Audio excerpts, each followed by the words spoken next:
Rabbime sonsuz hamdü seneler olsun. Her ne kadar yüz yüze olmasak da bir Ramazan'ı daha bugün son gün olmak üzere idrak etmiş bulunuyoruz.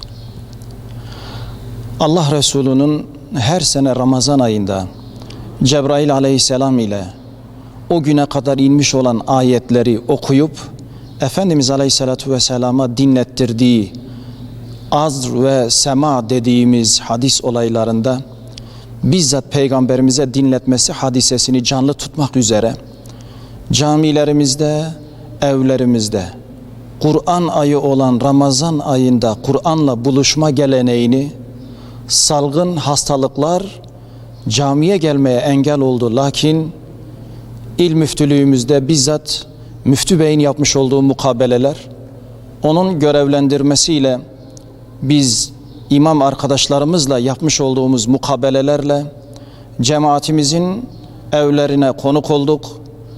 Efendimiz sallallahu aleyhi ve sellemin Cebrail aleyhisselamla yapmış olduğu bu uygulamayı biz Müslümanlar uygulamalı olarak onun o sünnetine tabi olmuş oluyoruz.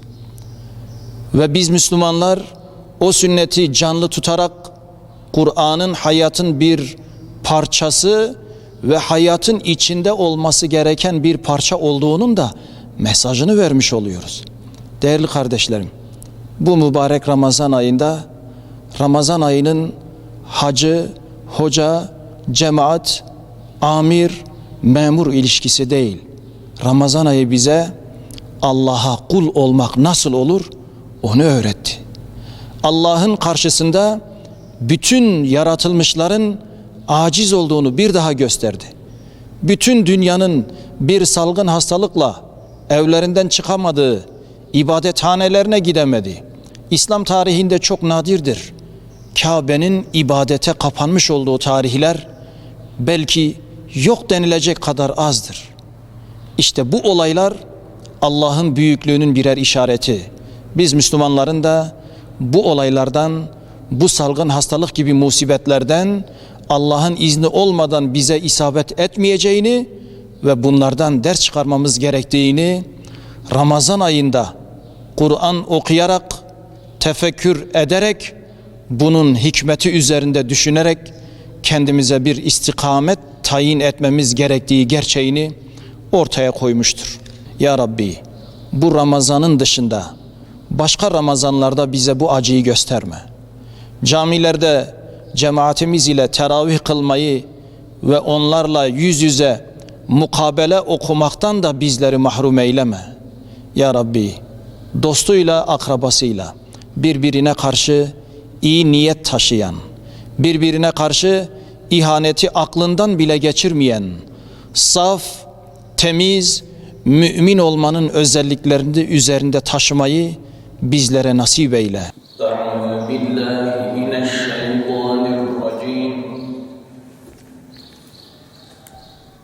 Bismillahirrahmanirrahim. Amma yetesâelûne anin nebe'il azîmillezî hum fîhî muhtelifûn. Kellâ seye'lemûne thumme kellâ seye'lemûn.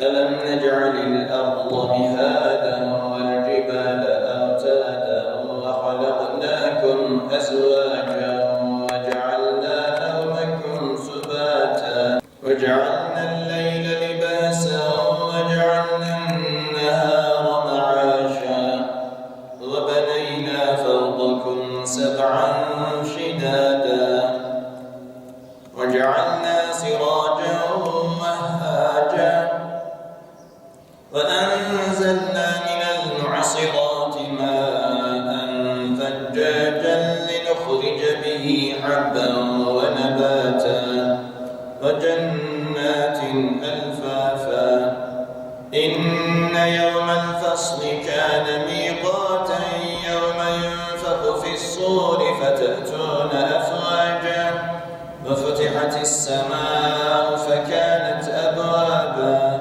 وسيرت الجبال فكانت سرابا إن جهنم كانت مرصادا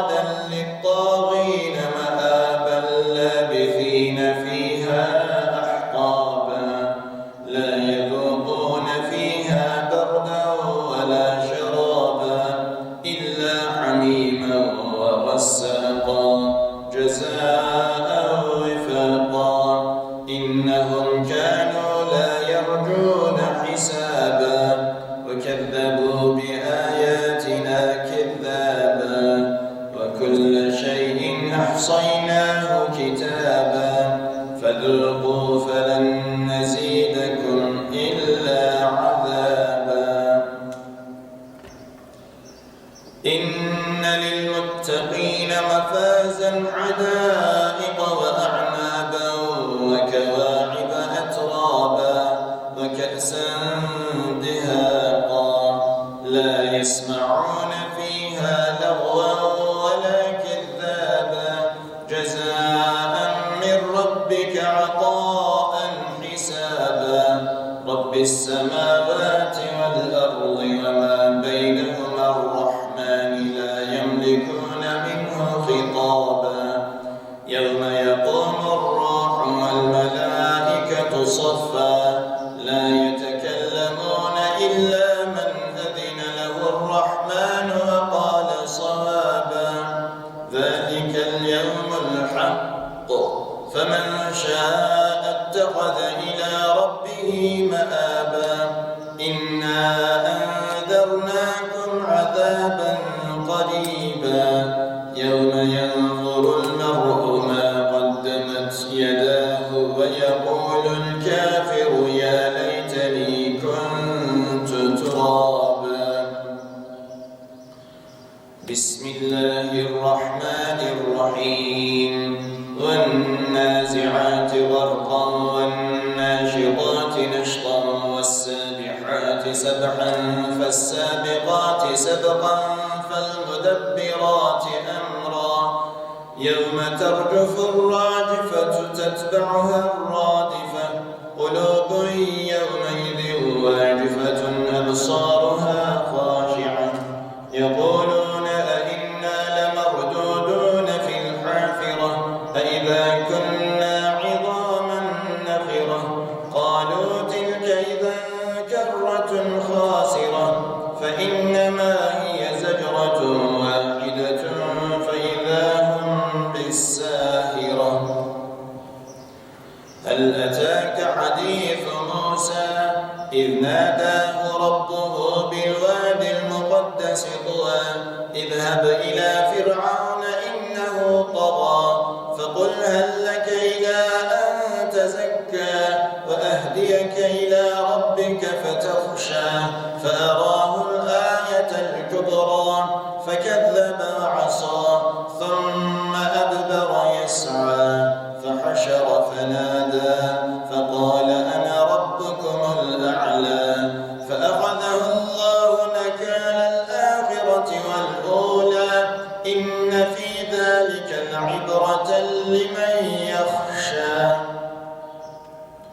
أأنتم أشد خلقا أم السماء بناها رفع سمكها فسواها وأغطش ليلها وأخرج ضحاها والأرض بعد ذلك دحاها أخرج منها ماءها ومرعاها والجبال أرساها متاعا لكم ولأنعامكم فإذا جاءت الطامة الكبرى يوم يتذكر الإنسان ما سعى وبرزت الجحيم لمن يرى فأما من طغى وآثر الحياة الدنيا فإن الجحيم هي المأوى وأما من خاف مقام ربه ونهى النفس عن الهوى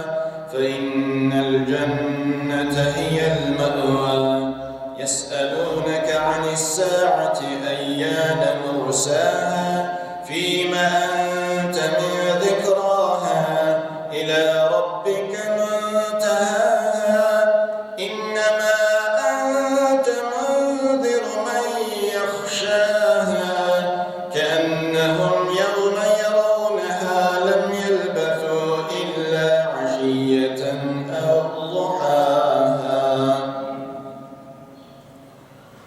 بسم الله الرحمن الرحيم عبس وتولى أن جاءه الأعمى وما يدريك لعله يزكى أو يذكر فتنفعه الذكرى أما من استغنى فأنت له تصدى وما عليك ألا يزكى وأما من جاءك يسعى وهو يخشى فأنت عنه تلهى كلا إنها تذكرة فمن شاء ذكره في صحف مكرمة مرفوعة مطهرة بأيدي سفرة كرام بررة قتل الإنسان ما أكفره من أي شيء خلقه من نطفة خلقه فقدره ثم السبيل يسره ثم أماته فأقبره ثم إذا شاء أنشره كلا لما يقضي ما أمره فلينظر الإنسان إلى طعامه أنا صببنا الماء صبا ثم شققنا الأرض شقا فأنبتنا فيها حبا وعنبا وقضبا وزيتونا ونخلا وحدائق غلبا وفاكهة وأبا متاعا لكم ولأنعامكم فإذا جاءت الصاخة يوم يفر المرء من أخيه وأمه وأبيه وصاحبته وبنيه لكل امرئ منهم يومئذ شأن يغنيه وجوه يومئذ مسفرة ضاحكة مستبشرة ووجوه يومئذ عليها غبرة ترهقها قترة أولئك هم الكفرة الفجرة بسم الله الرحمن الرحيم إذا الشمس كورت وإذا النجوم انكدرت وإذا الجبال سيرت وإذا العشار عطلت وإذا الوحوش حشرت وإذا البحار سجرت وإذا النفوس زوجت وإذا الموءودة سئلت بأي ذنب قتلت وإذا الصحف نشرت وإذا السماء كشطت وإذا الجحيم سعرت وإذا الجنة أزلفت علمت نفس ما أحضرت فلا أقسم بالخنس الجوار الكنس والليل إذا عسعس والصبح إذا تنفس إنه لقول رسول كريم ذي قوة عند ذي العرش مكين مطاع ثم أمين وما صاحبكم بمجنون ولقد رآه بالأفق المبين وما هو على الغيب بضنين وما هو بقول شيطان رجيم فأين تذهبون إن هو إلا ذكر للعالمين لمن شاء منكم أن يستقيم وما تشاءون إلا أن يشاء الله رب العالمين بسم الله الرحمن الرحيم إذا السماء انفطرت وإذا الكواكب انتثرت وإذا البحار فجرت وإذا القبور بعثرت علمت نفس ما قدمت وأخرت يا أيها الإنسان ما غرك بربك الكريم الذي خلقك فسواك فعدلك في أي صورة ما شاء ركبك كلا كلا بل تكذبون بالدين وإن عليكم لحافظين كراما كاتبين يعلمون ما تفعلون إن الأبرار لفي نعيم وإن الفجار لفي جحيم يصلونها يوم الدين وما هم عنها بغائبين وما أدراك ما يوم الدين ثم ما أدراك ما يوم الدين يوم لا تملك نفس لنفس شيئا والأمر يومئذ لله. بسم الله الرحمن الرحيم. ويل للمطففين الذين إذا اكتالوا على الناس يستوفون وإذا كالوهم أو وزنوهم يخسرون ألا يظن أولئك أنهم مبعوثون ليوم عظيم يوم يقوم الناس لرب العالمين كلا إن كتاب الفجار لفي سجين وما أدراك ما سجين كتاب مرقوم. ويل يومئذ للمكذبين الذين يكذبون بيوم الدين وما يكذب به إلا كل معتد أثيم إذا تتلى عليه آياتنا قال أساطير الأولين كلا بل ران على قلوبهم ما كانوا يكسبون كلا إنهم عن ربهم يومئذ لمحجوبون ثم إنهم لصالوا الجحيم ثم يقال هذا الذي كنتم به تكذبون كلا إن كتاب الأبرار لفي عليين وما أدراك ما عليون كتاب مرقوم يشهده المقربون إن الأبرار لفي نعيم على الأرائك ينظرون تعرف في وجوههم نظرة النعيم يسقون من رحيق مختوم ختامه مسك وفي ذلك فليتنافس المتنافسون. ومزاجه من تسنيم عينا يشرب بها المقربون إن الذين أجرموا كانوا من الذين آمنوا يضحكون وإذا مروا بهم يتغامزون وإذا انقلبوا إلى أهلهم انقلبوا فكهين وإذا رأوهم قالوا إن هؤلاء لضالون وما أرسلوا عليهم حافظين فاليوم الذين آمنوا من الكفار يضحكون على الأرائك ينظرون هل ثوب الكفار ما كانوا يفعلون. بسم الله الرحمن الرحيم.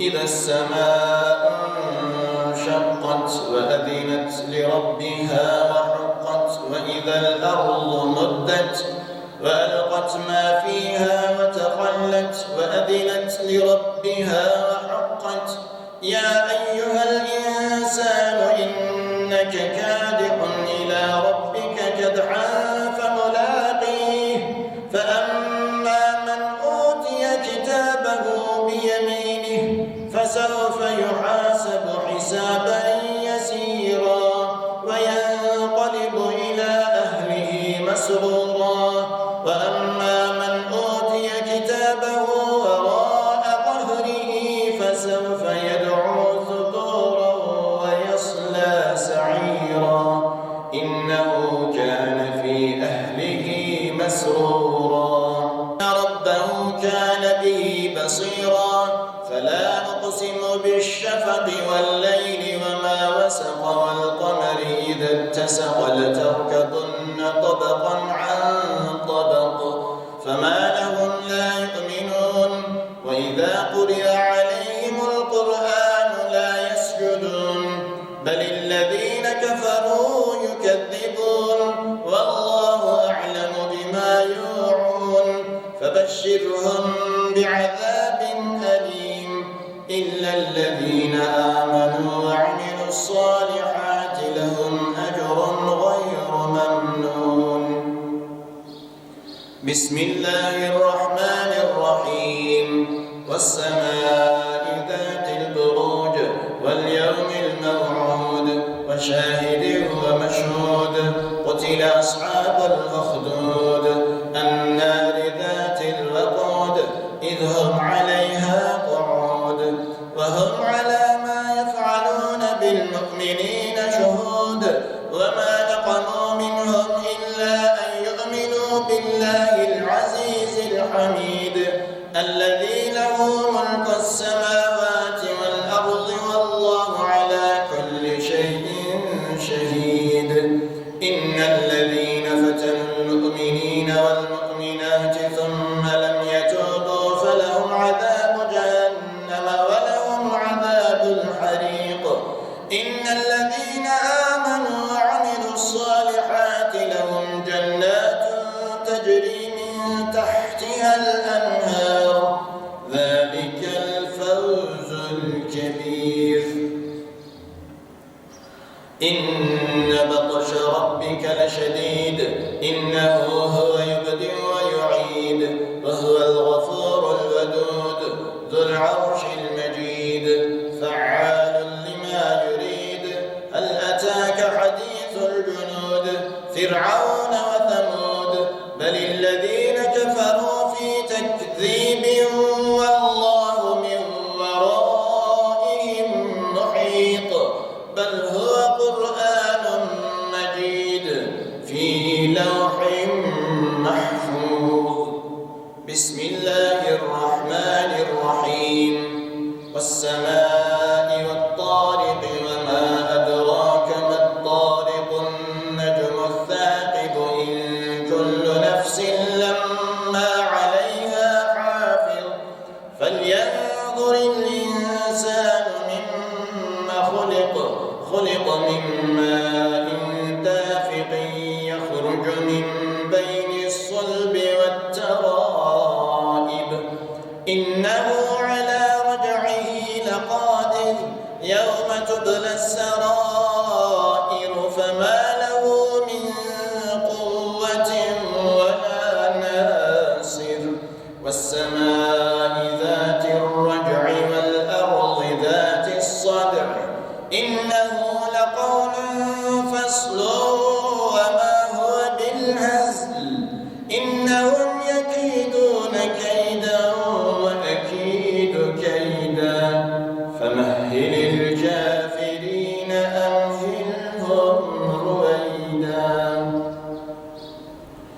بسم الله الرحمن الرحيم سبح اسم ربك الأعلى الذي خلق فسوى والذي قدر فهدى والذي أخرج المرعى فجعله غثاء أحوى سنقرئك فلا تنسى إلا ما شاء الله إنه يعلم الجهر وما يخفى ونيسرك لليسرى فذكر إن نفعت الذكرى سيذكر من يخشى ويتجنبها الأشقى الذي يصلى النار الكبرى ثم لا يموت فيها ولا يحيا قد أفلح من تزكى وذكر اسم ربه فصلى بل تؤثرون الحياة الدنيا والآخرة خير وأبقى إن هذا لفي الصحف الأولى صحف إبراهيم وموسى.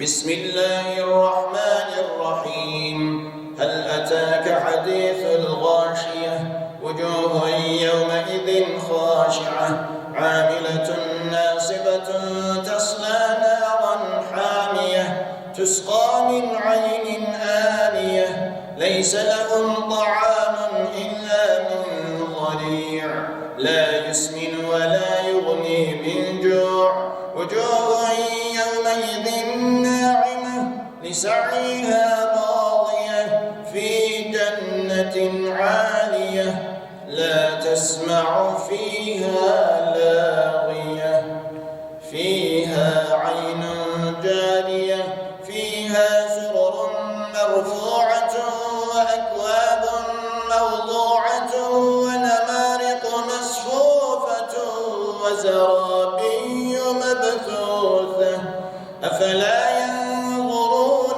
إلى الإبل كيف خلقت وإلى السماء كيف رفعت وإلى الجبال كيف نصبت وإلى الأرض كيف سطحت فذكر إنما أنت مذكر لست عليهم بمسيطر إلا من تولى وكفر فيعذبه الله العذاب الأكبر إن إلينا إيابهم ثم إن علينا حسابهم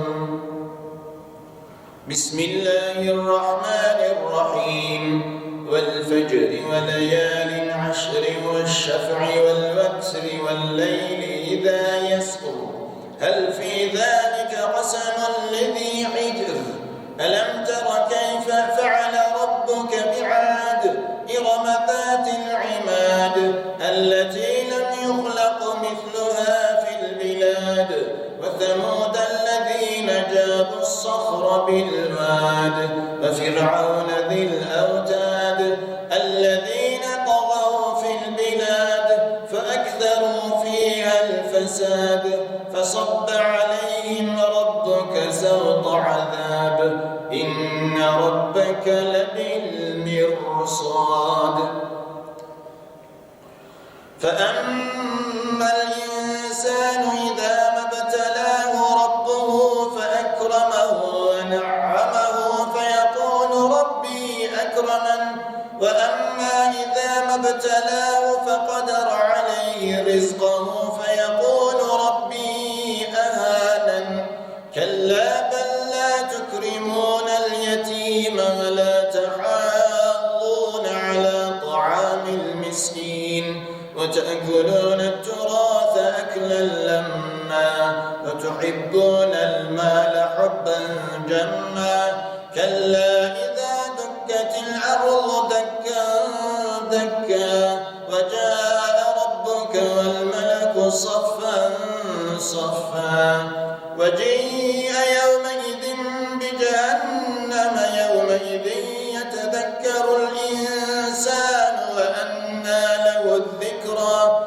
يقول يا ليتني قدمت لحياتي فيومئذ لا يعذب عذابه أحد ولا يوثق وثاقه أحد يا أيتها النفس المطمئنة ارجعي إلى ربك راضية مرضية فادخلي في عبادي وادخلي جنتي بسم الله الرحمن الرحيم لا أقسم بهذا البلد وأنت حل بهذا البلد ووالد وما ولد لقد خلقنا الإنسان في كبد أيحسب أن لن يقدر عليه أحد يقول أهلكت مالا لبدا أيحسب أن لم يره أحد ألم نجعل له عينين ولسانا وشفتين وهديناه النجدين فلاقتحم العقبة وما أدراك ما العقبة فك رقبة أو إطعام في يوم ذي مسغبة يتيما ذا مقربة أو مسكينا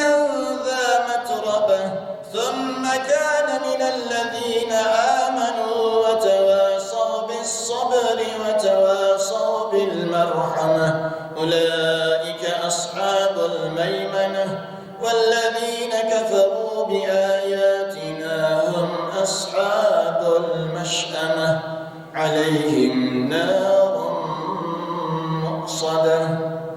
بسم الله الرحمن الرحيم والشمس وضحاها والقمر إذا تلاها والنهار إذا جلاها والليل إذا يغشاها والسماء وما بناها والأرض وما طحاها ونفس وما سواها فألهمها فجورها وتقواها قد أفلح من زكاها وقد خاب من دساها كذبت ثمود بطغواها إذ انبعث أشقاها فقال لهم رسول الله ناقة الله وسقياها فكذبوه فعقروها فدمدم عليهم ربهم بذنبهم فسواها ولا يخاف عقباها. بسم الله الرحمن الرحيم والليل إذا يغشى والنهار إذا تجلى وما خلق الذكر والأنثى إن سعيكم لشتى فأما من أعطى واتقى وصدق بالحسنى فسنيسره لليسرى وأما من بخل واستغنى وكذب بالحسنى فسنيسره للعسرى وما يغني عنه ماله إذا تردى إن علينا للهدى وإن لنا للآخرة والأولى فأنذرتكم نارا تلظى لا يصلاها إلا الأشقى الذي كذب وتولى وسيجنبها الأتقى الذي يؤتي ماله يتزكى وما لأحد عنده من نعمة تجزى إلا ابتغاء وجه ربه الأعلى ولسوف يرضى. بسم الله الرحمن الرحيم والضحى والليل إذا سجى ما ودعك ربك وما قلى وللآخرة خير لك من الأولى ولسوف يعطيك ربك فترضى ألم يجدك يتيما فآوى ووجدك ضالا فهدى ووجدك عائلا فأغنى فأما اليتيم فلا تقهر وأما السائل فلا تنهر وأما بنعمة ربك فحدث. الله أكبر. بسم الله الرحمن الرحيم ألم نشرح لك صدرك ووضعنا عنك وزرك الذي أنقض ظهرك ورفعنا لك ذكرك فإن مع العسر يسرا إن مع العسر يسرا فإذا فرغت فانصب وإلى ربك فارغب. الله أكبر. بسم الله الرحمن الرحيم والتين والزيتون وطور سينين وهذا البلد الأمين لقد خلقنا الإنسان في أحسن تقويم ثم رددناه أسفل سافلين إلا الذين آمنوا وعملوا الصالحات فلهم أجر غير ممنون فما يكذبك بعد بالدين أليس الله بأحكم الحاكمين بلى وأنا على ذلك من الشاهدين. بسم الله الرحمن الرحيم اقرأ باسم ربك الذي خلق خلق الإنسان من علق اقرأ وربك الأكرم الذي علم بالقلم علم الإنسان ما لم يعلم كلا إن الإنسان ليطغى أن رآه استغنى إن إلى ربك الرجعى أرأيت الذي ينهى عبدا إذا صلى أرأيت إن كان على الهدى أو أمر بالتقوى أرأيت إن كذب وتولى ألم يعلم بأن الله يرى كلا لئن لم ينته لنسفعا بالناصية ناصية كاذبة خاطئة فليدع ناديه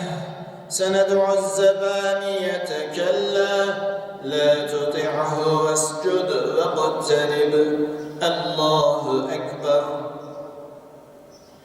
بسم الله الرحمن الرحيم إنا أنزلناه في ليلة القدر وما أدراك ما ليلة القدر ليلة القدر خير من 1000 شهر تنزل الملائكة والروح فيها بإذن ربهم من كل أمر سلام هي حتى مطلع الفجر الله أكبر. بسم الله الرحمن الرحيم لم يكن الذين كفروا من أهل الكتاب والمشركين منفكين حتى تأتيهم البينة رسول من الله يتلو صحفا مطهرة فيها كتب قيمة وما تفرق الذين أوتوا الكتاب إلا من بعد ما جاءتهم البينة وما أمروا إلا ليعبدوا الله مخلصين له الدين حنفاء ويقيموا الصلاة ويؤتوا الزكاة وذلك دين القيمة إن الذين كفروا من أهل الكتاب والمشركين في نار جهنم خالدين فيها أولئك هم شر البرية إن الذين آمنوا وعملوا الصالحات أولئك هم خير البرية جزاؤهم عند ربهم جنات عدن تجري من تحتها الأنهار خالدين فيها أبدا رضي الله عنهم ورضوا عنه ذلك لمن خشي ربه الله أكبر. بسم الله الرحمن الرحيم إذا زلزلت الأرض زلزالها وأخرجت الأرض أثقالها وقال الإنسان ما لها يومئذ تحدث أخبارها بأن ربك أوحى لها يومئذ يصدر الناس أشتاتا ليروا أعمالهم فمن يعمل مثقال ذرة خيرا يره ومن يعمل مثقال ذرة شرا يره. بسم الله الرحمن الرحيم والعاديات ضبحا فالموريات قدحا فالمغيرات صبحا فأثرن به نقعا فوسطن به جمعا إن الإنسان لربه لكنود وإنه على ذلك لشهيد وإنه لحب الخير لشديد أفلا يعلم إذا بعثر ما في القبور وحصل ما في الصدور إن ربهم بهم يومئذ لخبير الله أكبر. بسم الله الرحمن الرحيم القارعة ما القارعة وما أدراك ما القارعة يوم يكون الناس كالفراش المبثوث وتكون الجبال كالعهن المنفوش فأما من ثقلت موازينه فهو في عيشة راضية وأما من خفت موازينه فأمه هاوية وما أدراك ما هي نار حامية. الله أكبر. بسم الله الرحمن الرحيم. ألهاكم التكاثر حتى زرتم المقابر. كلا سوف تعلمون ثم كلا سوف تعلمون. كلا لو تعلمون علم اليقين لترون الجحيم ثم لترونها عين اليقين ثم لتسألن يومئذ عن النعيم. الله أكبر. بسم الله الرحمن الرحيم. والعصر إن الإنسان لفي خسر إلا الذين آمنوا وعملوا الصالحات وتواصوا بالحق وتواصوا بالصبر. الله أكبر. بسم الله الرحمن الرحيم. ويل لكل همزة لمزة الذي جمع ماله وعدده يحسب أن ماله أخلده. كلا لينبذن في الحطمة وما أدراك ما الحطمة. نار الله الموقدة التي تطلع على الأفئدة إنها عليهم مؤصدة في عمد ممددة. الله أكبر. بسم الله الرحمن الرحيم. ألم تر كيف فعل ربك بأصحاب الفيل؟ ألم يجعل كيدهم في تضليل وأرسل عليهم طيرا أبابيل ترميهم بحجارة من سجيل فجعلهم كعصف مأكول. الله أكبر. بسم الله الرحمن الرحيم. لإيلاف قريش إيلافهم رحلة الشتاء والصيف فليعبدوا رب هذا البيت الذي أطعمهم من جوع وآمنهم من خوف. الله أكبر. بسم الله الرحمن الرحيم. أرأيت الذي يكذب بالدين فذلك الذي يدع اليتيم ولا يحض على طعام المسكين. فويل للمصلين الذين هم عن صلاتهم ساهون الذين هم يراءون ويمنعون الماعون. الله أكبر. بسم الله الرحمن الرحيم. إنا أعطيناك الكوثر فصل لربك وانحر إن شانئك هو الأبتر. الله أكبر. بسم الله الرحمن الرحيم. قل يا أيها الكافرون لا أعبد ما تعبدون ولا أنتم عابدون ما أعبد ولا أنا عابد ما عبدتم ولا أنتم عابدون ما أعبد لكم دينكم ولي دين. الله أكبر. بسم الله الرحمن الرحيم. إذا جاء نصر الله والفتح ورأيت الناس يدخلون في دين الله أفواجا فسبح بحمد ربك واستغفره إنه كان توابا. الله أكبر. بسم الله الرحمن الرحيم. تبت يدا أبي لهب وتب ما أغنى عنه ماله وما كسب سيصلى نارا ذات لهب وامرأته حمالة الحطب في جيدها حبل من مسد. الله أكبر. بسم الله الرحمن الرحيم قل هو الله أحد الله الصمد لم يلد ولم يولد ولم يكن له كفوا أحد الله أكبر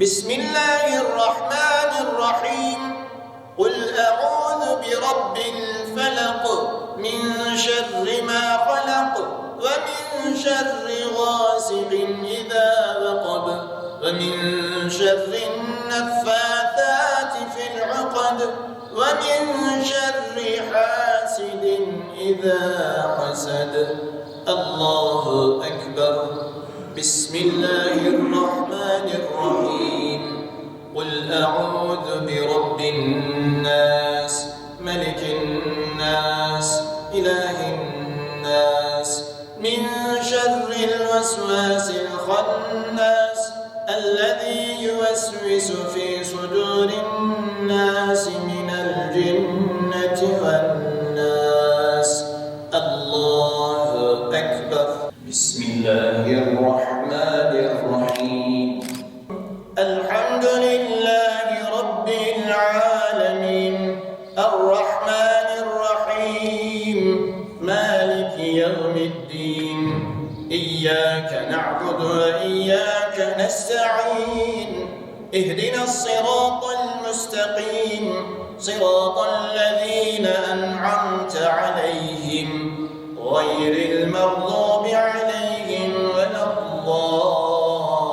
الضالين بسم الله الرحمن الرحيم ألف لام ميم ذلك الكتاب لا ريب فيه هدى للمتقين الذين يؤمنون بالغيب ويقيمون الصلاة ومما رزقناهم ينفقون والذين يؤمنون بما أنزل إليك وما أنزل من قبلك وبالآخرة هم يوقنون أولئك على هدى من ربهم وأولئك هم المفلحون صدق الله العظيم سبحان ربك رب العزة عما